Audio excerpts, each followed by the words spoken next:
Hello and welcome to SU4J. Still not very good at that, am I? Anyway, I'm going to talk to you about money today. And I think we owe the Watchtower Society an apology.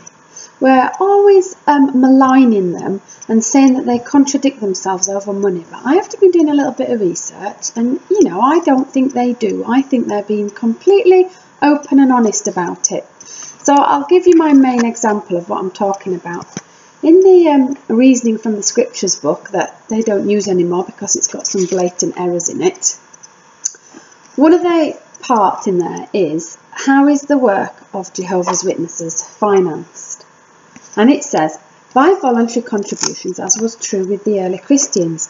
No collections are ever taken at their meetings. They do not beg for money from the public. And we all go, whoa! That is so blatantly wrong.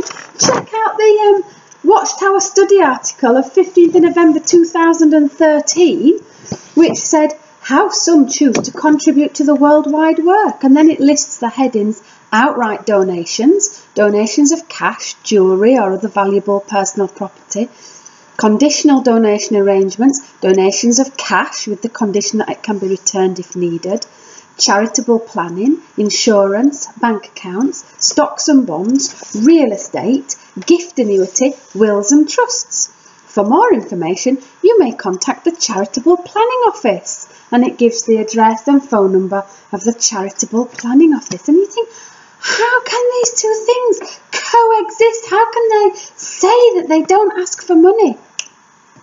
But here's the kicker. They don't ask for money.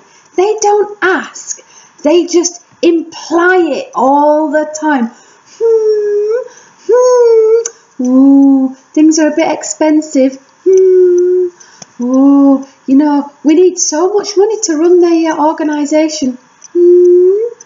Oh, you see what I'm saying? Let's go back to the reasoning book and read what it actually says. What it actually says is, no collections are ever taken at their meetings. Now, if you were to strictly define the word collection as physically passing a plate around and collecting money, then no collections are taken. The fact that there's a box at the back that sits and collects money, but the box is an inanimate object, so collecting isn't happening, but a collection is there, existing. You see what they're doing? They're defining things so legally narrow, right? And they bash on about this passing the plate thing, don't they? So what they're saying is, oh damn, I don't have a plate. We don't physically have a physical plate that we pass around. Now, they could get cunning with that, couldn't they? Because say, for instance, if they didn't have a plate but they had a bowl, then that would say, well, we don't pass the plate. We don't pass the plate. It's a bowl. It's a bowl. It's not a plate. This is what my 12-year-old kids do at school. I say, put your pens down. And when they don't, and I say, you haven't done what I've said, they go, it's a pencil, not a pen. You go, Jesus, they are the experts at splitting hairs, these kids. And that's what the Watchtower are doing as well. Let's look at the other thing that they say then. They do not beg for money from the public. No, they don't. We don't beg for money from the public, do we? We beg for money from the Jehovah's Witnesses. How legalistic and deceitful is that? Talk about dancing on the head of a pin. We don't beg for money from the public. No, because you were going to get a big tax bill if you begged for money from the public, weren't you? We beg for money. We beg for money in the Watchtowers from the Jehovah's Witnesses. We beg the Jehovah's Witnesses for their bank accounts, insurance, stocks and bonds, real estate, gift annuity and wills and trusts. But we don't ask the public. We don't ask the public for that. No, because the public aren't mentally ill and they wouldn't give you it. So this brings me on to, the argument of bad associations, right? So perhaps, bad associations don't spoil useful habits if they just word things very carefully. Instead of saying, hey, Jehovah's Witness kid, would you like a cigarette? They go, Jehovah's Witness kid, you may have a cigarette. I'm not offering you one, but you may have one. And then they're not spoiling your useful habit, are they? Because they're not trying to encourage you into their bad ways. You see what's happening here? Which now leads me on to the Sophia ice cream video. Because it's blatant, isn't it? Not only do they want wills and trusts and houses and annuities and bank accounts and stocks and bonds, they want ice cream money. Stocks and bonds aren't enough for them. They want ice cream money. Oh, kid, don't spend that 10p on an ice cream. We need it.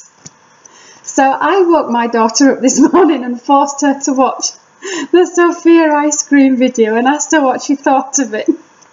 When she'd stopped abusing me for waking her up, she said, "No, Sophia's going to go to hell for wanting an ice cream."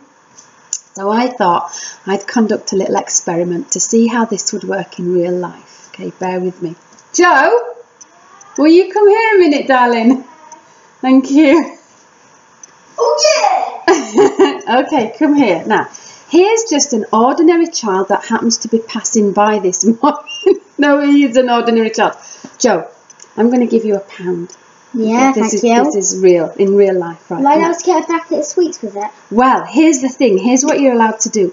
You can spend it with me. You're either allowed to buy an ice cream from the fridge or wait, before you make your decision, would you like to spend that £1 on all these books? Look, there's a Bible. Yeah. A Bible. There's the Bible, the God's Word or Man's. Yeah. A nice old book called Government. Look, there's a book called Children. Yeah. And you're getting excited. It's got pictures in it. Look. It's got, look at this. It's got pictures in it. Jehovah smites the enemy. Yeah. Okay. I rather might spend on an apple. That wasn't the choice, son. Oh. Books and Kingdom Halls. Yeah. Or an ice cream. Maybe 10 ice creams. Or an ice cream. Ice cream. You want an ice? Are you sure? Yeah, half You don't feel any guilt. triple ice cream. You don't feel any guilt whatsoever No, about can buying I an have ice cream. No. Yeah, you can have an ice cream. You got to give me the £1 though. No. Does that work? Well, I don't know how this is going to work. You can get yourself an ice cream if you want some. I want. Yeah, of course you are. I said you were going to get something, didn't I? For doing this video. I can't understand why you didn't want the children book myself. It's got pictures in. Chelsea. Stop it. How is that going to work realistically? Are children, honestly? I mean, that video where it shows her thinking of Kingdom Halls and the music goes all happy. Oh, Kingdom Halls, and the carts with the literature going in. Oh, literature carts. And then what's the other one? Oh, like a Bethel building with cows outside. What am I going to do with it? You're going to give me the £1 and you're going to eat the ice cream. What about me having Good boy. Got the £1 back. I got the ice cream back. How would any normal child be more interested in a Bethel building and a Kingdom Hall than an ice cream? How does that work? There's no way that would ever happen. But the video didn't say children must give their pocket money, did it? It didn't say children are encouraged to give their pocket money. It didn't in any way say anything that you could say was begging for money. But it was clearly begging for money. It's all splitting hairs, isn't it? Splitting hairs. So that's my take on the asking for money. They are very cleverly wording things. They don't really ask for money, but they do ask for it relentlessly with guilt tactics. Can I have the £1 back? No. Oh. Okay. Thank you for watching. SU4J.